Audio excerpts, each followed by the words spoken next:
One of my jobs while I worked my way through college was teaching hand spinning. And I had a student who was an older woman who had a daughter who had been rendered a vegetable, so to speak, and was in a nursing home.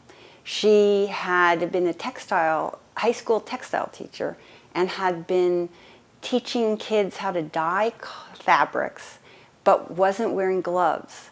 And the metals in the dyes migrated to her brain and rendered her essentially brain dead.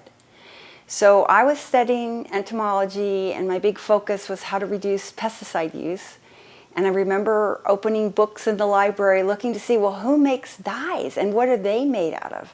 And I came to find that they were made by the same people that in fact, the companies that produce pesticides began by producing dye stuffs, and that they were highly toxic. And so my hobbies, what I was going to do before I was enlisted by my biology teacher, was to be a hand spinner and a weaver. Those were my passions.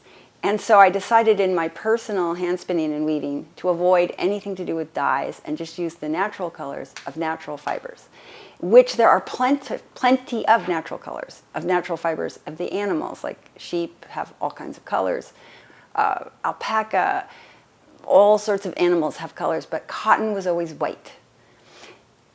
About a decade later, I was working for a cotton breeder, breeding insect-resistant and nematode-resistant cotton for him, when I had the job of cleaning out the greenhouse. And in the greenhouse, in one of the drawers, was a bag, and in the bag were brown cotton seeds. Not white, brown, color for once in cotton.